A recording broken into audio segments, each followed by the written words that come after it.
This video is sponsored by Squarespace. The real problem with the new live-action Lion King 2 is that no one is putting the live-action lions on any hear me out kicks on TikTok, and that's because Disney has completely ignored everyone's complaint about the first live-action Lion King they did, and they kept all of the lions in the hyper-realistic animation style so they just look like real lions. Do you think the furries, do you think the anthropomorphic animal fans are watching this movie or are getting excited about this movie? Do you think Sonic the Hedgehog fans are gonna watch Lion King 2 movie? The lions aren't anthropomorphic at all. They just look like real lions, even though this is still technically an animated film because they're all CGI. So actually, it's not live action at all. That's just, it's a marketing scheme. They're not live action, but they market it as live action because they look like real lions. This style of live action lions, which are not real, photorealistic CGI, photorealistic style, is technically impressive, but it inherently limits the expressive range of the characters. And unlike the traditional, the best one, the hand-drawn traditional animation, where the animators can exaggerate facial expressions and movements to convey emotion. The photorealistic animation just has to adhere to the anatomy of real lions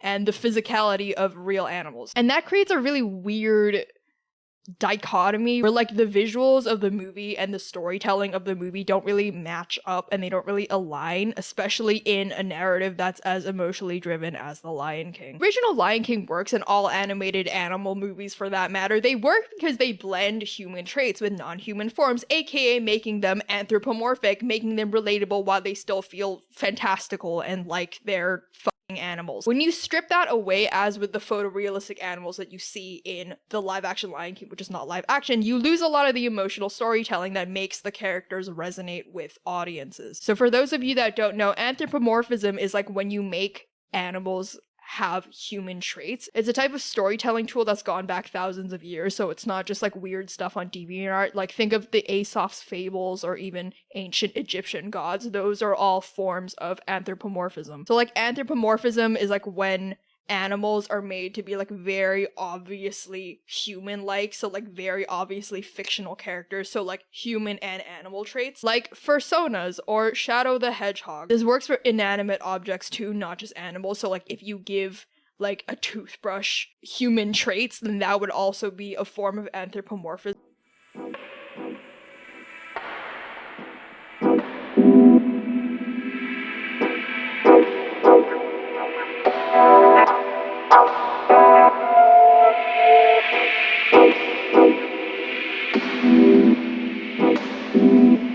Or like Transformers, right? So like the Transformers, when they're in Transformer form, they would be anthropomorphic, but they are not anthropomorphic when they are obviously cars. Some people will say that Lightning McQueen is also considered an anthropomorphic car. In my opinion, he's a little too car-shaped.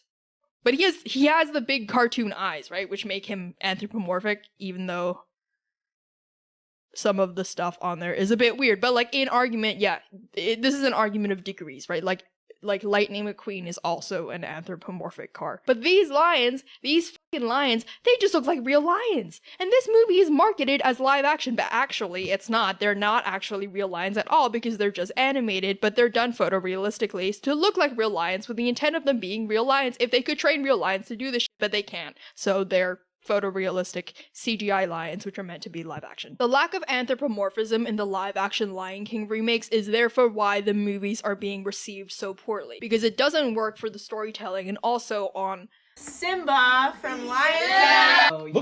Look, she wants it. Look at a lesser degree on the internet, a lesser issue on the internet. No one wants to fuck these lions.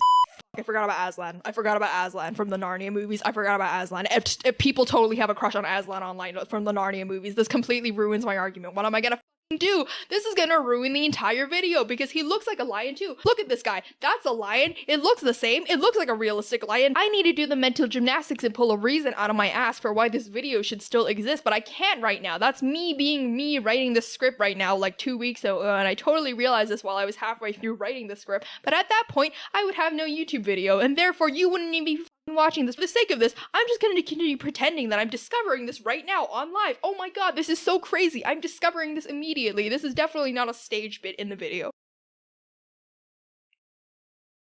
Okay, So maybe the real reason is that Lion King 2, the live action maybe it's just bad. Maybe it's just bad movie, you know, end of story. I haven't actually seen the movie because when I'm filming this, the movie's not out yet. I just know it's gonna be rated bad. And I'm a populist asshole because I do entertainment and appeasing the internet masses pays my bills. So you're right, the Lion King 2 movie is bad. It's totally bad. I totally haven't seen it and I'm totally not gonna watch it, but it spits in the face of the original animated movie, which I actually have seen many times. It's my favorite childhood movie. Okay, actually, you know what? I'm thinking about it right now. You know what? I have a potential reason for why Aslan is different, and I just thought of one off the top of my head, me writing the script 2 weeks ago and also pretending that I'm discovering this live right now. I think Aslan is different because Aslan, yes, I'm still talking about lions in this movie. We're still talking about lions, by the way. Aslan, I think, has like charisma and gravitas, while the live action lions just lack emotional range, and they're like fully within the vestiges of Uncanny Valley because they just look and move like real lions, right? Like with flattened lion faces and like flattened lion personalities. Like look at the expressiveness of the lions in the original animated film, right? And then look at these lions in like the live action, not live action Lion King live action movie. They have like no mystique, right? And like they also just don't command any of the traits of like charisma that like Aslan does in the Narnia movies. But Crystal, oh shit, did I turn my mic on? No, I did. But Crystal, I hear you say, the argument doesn't work because the Narnia films were made way earlier when the CGI technology was actually way worse and they had way more limited SFX capability. So if you argue that the live action lions in Lion King are limited due to the expressiveness, Aslan in the Narnia movies should, by that argument, be even more limited, and therefore your argument for why people like Aslan and not the live action lions in live action, not live action Lion King 2 doesn't make sense. I bet one of you is writing that in my comments right now, except I don't think any of you is writing that because I don't know anyone that would defend Lion King 2 over Narnia. But also a bunch of you, because we're talking about the internet, a bunch of you are contrarian asshole motherfuckers. So I know that someone is writing it because they just want to disagree with what I'm saying because you like disagreeing with people on the internet. It's your pastime, it's your fun little hobby. But I would tell you anyway, person that doesn't actually believe what they're saying, you're wrong because you have to think about it within the narrative of each film. So like think about the narrative of the Lion King movie and then think about the narrative of the Narnia movies. Aslan as a character, and in case like you're not familiar with the Narnia lore, the lore of the Narnia movies, Aslan is a fantasy archetype, but he's also meant to embody. So he really has like the wise mentor, sage, deep wisdom role in the Narnia movie. And therefore it's fine that the character of Aslan isn't deeply cartoonishly expressive with like moving eyes like a 2D animated cartoon animal because there's no context or instance within the Narnia films where Aslan would need to do that. Whereas compare that to the live action Lion King 2, which is meant to be a very faithful, literal remake of the original Lion King animated movie, which is also a musical and has singing and dancing animals, singing and dancing lions. They are obviously meant to be way more cartoonish. It's marketed more towards kids. I guess Narnia is also marketed towards kids, but it's like an edgy, dark kids movie. Okay, anyway, the point is, it's a musical. It's a Disney. Is Narnia Disney? I'm not going to think about whether Narnia is a Disney franchise. The point is, it's meant to be a remake of the original animated movie where they sing about eating bugs and Hakuna Matata. Okay, so it's very obviously meant to be a way more expressive movie with lighter themes and topics. Before this video continues, I'd like to tell you about today's sponsor, Squarespace. Squarespace is the all-in-one platform to create your online presence. So one of my favorite features about Squarespace are the visual design tools. You can tweak layouts, add animations, and customize your own website without touching a single line of code, which makes it really good for people like me that don't know any programming or computer science, despite all of the comments in that one video that I did where everyone thought that I did computer science. I don't know any computer science. Squarespace makes your site look polished and professional, and it's super easy and really intuitive. They also have built-in SEO tools, which makes your site automatically optimized to show up on Google, and you don't have to be a tech expert because Squarespace handles literally everything for you. If you're ready to start your own website, head to squarespace.com/crystal for a free trial, and when you're ready to launch, use my link to get 10% off your first website or domain. The tone of each franchise really dictates audience expectations. The Chronicles of Narnia is like a serious, grand fantasy epic that tackles themes like sacrifice and redemption and morality. Aslan's calm and sage-like demeanor would fit perfectly within the tone of that movie, and his lack of exaggerated expressions really aligns with his authority in the movie. And it works because Aslan doesn't need to dance or sing or be overly expressive in any of the scenes in Narnia. And so his stillness and his very measured dialogue feels really natural in a serious context. Compare that to The Lion King, which is originally an expressive and really colorful story, which really hinges on exaggerated emotions and larger than life performances. That's why it feels so off in the live action, and it's because the photorealistic lines don't really match the heightened emotional tones of the movie. And so all of the singing and emotionally charged scenes therefore feel really stilted when the lions here are visually bound by the limitations of real lion anatomy, and their actions and behaviors therefore feel incongruent with the visuals of the movie itself. The original Lion King was a banger because of its blend of expressive animation, memorable music, and Shakespearean storytelling, while the live action remake really struggles to replicate this with the photorealistic style that they went for, and it really limits the emotional impact. And that is all just my really long-winded way of explaining why I think people want to fuck Aslan and not the lions in Lion King 2. I honestly have nothing else productive to say about this video. That's like, that's literally it. That's all I thought about. Like, I saw this movie trailer on the train and I was like, yeah, people are attracted to the lions in online. That's a good video. Video over. Subscribe to the channel. Subscribe to the channel. Never mind. I lied to you. This is a lie. I lied. I do have more things to say about this topic. It has just come to my attention again as I'm in the middle of writing this script. Again, not because in the middle of filming. This is a staged bit. I'm not gonna rewrite or reword anything I previously said, but it has just come to my attention that apparently the original live-action, not live-action Lion King remake is one of the highest grossing movies of all time. Highest grossing movies of all time. Which seems to clearly indicate that there are people that like the live action lions, which would be a pretty bad indication about the validity of any of the arguments that I made in this video. I actually have like almost no idea how that's possible. Like I do like see, okay, no, that's not true. Like I do see how it's possible, right? Because like Lion King original movie, oh, they did a remake of that.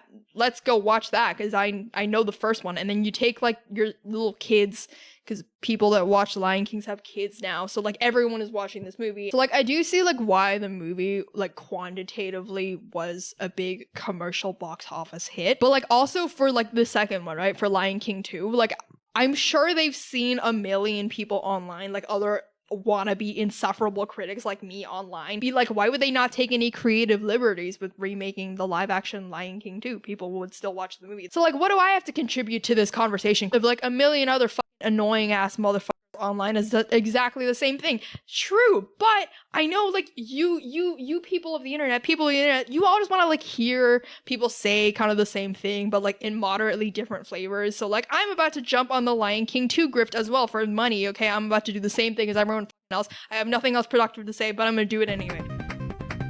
This movie is like the fast food equivalent of movies where it's like mass marketed to the lowest common denominator using the Lion King animated original movie, which is a financial and commercial and artistic success, and it's recognizable to basically everyone. The problem is that this formula really works. It fucking works. Like, look how many fucking movies they milked out of their original animated movies. And also look at me, like criticism of this movie, you know, YouTube videos being like, this movie is bad, even though I didn't watch the movie. This movie is bad, even though I didn't watch the movie. It's still discussion about the movie, right? Like it's still getting clicks.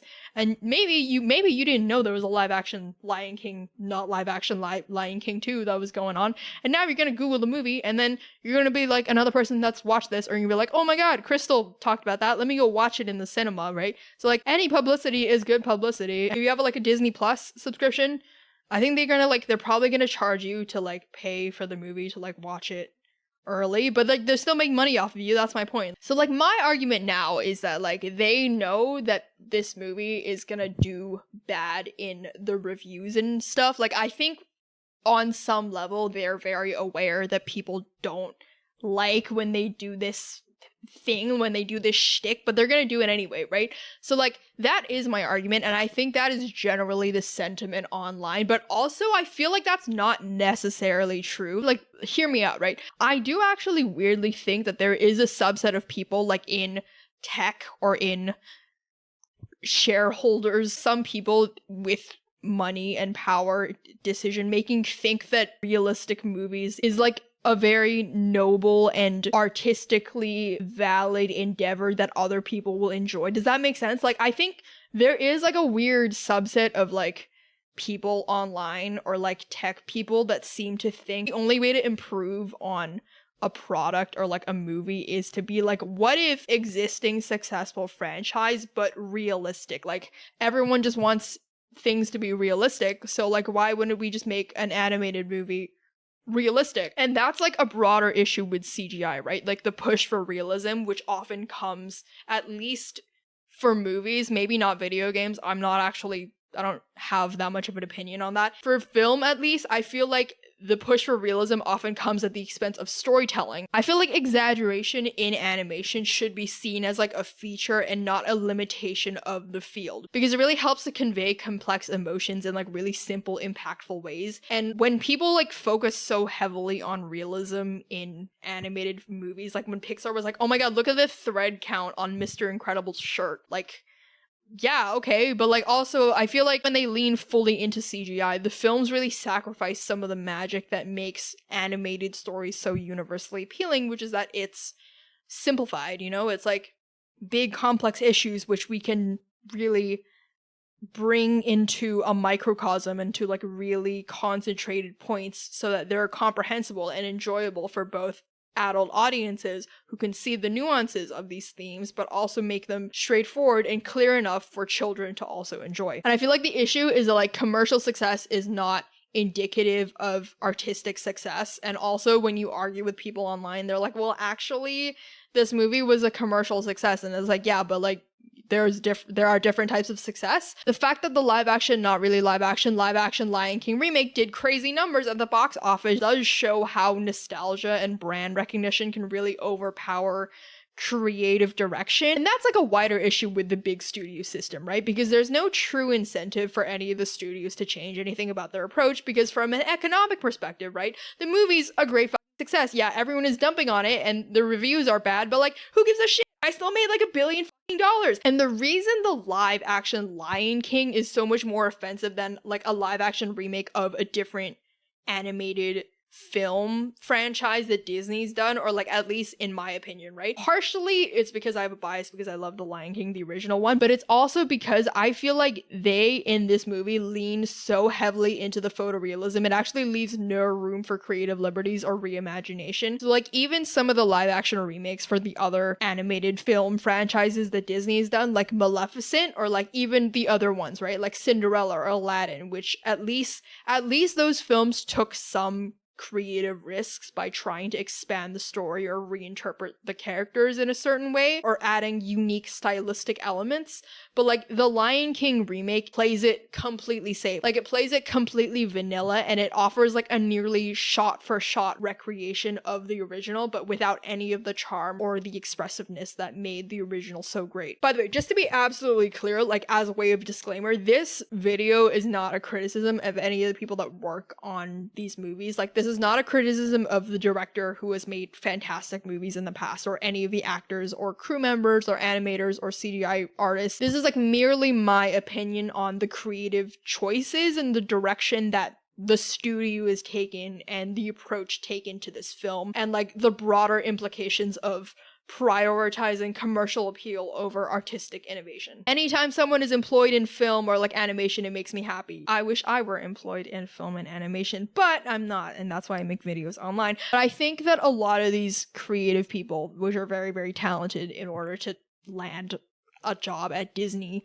I think that they would probably want to be employed on works that feel more creatively liberating or creatively risky, and I hope they still take pride in the work they put on the live action remake of The Lion King, because it's still incredible. It's like, at any point, like, it's still incredible to be a part of a production full of like creative, talented artisans. In conclusion, why did you make this video, Crystal? Why did you do this? We wanted the funny dating videos. I don't know. But also, on a serious note, I made this video because I love animation. I'm an animation lover. I'm sorry about the slanderous things I said about anime in the past, except no, I'm not. I'm just kidding.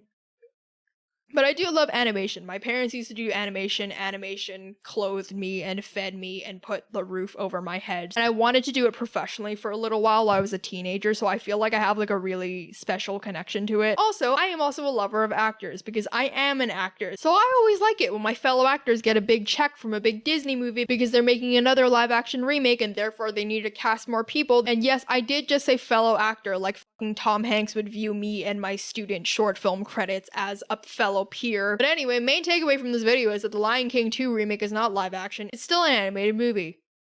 Just uglier. Thanks for watching this video. As I mentioned earlier, I am an aspiring actress, so if you see this YouTube video mysteriously disappear off the internet and they announce that I'm now in a Disney live action remake franchise, I never made this video, and this video never existed, and gaslighting isn't real, it's just something that people made up.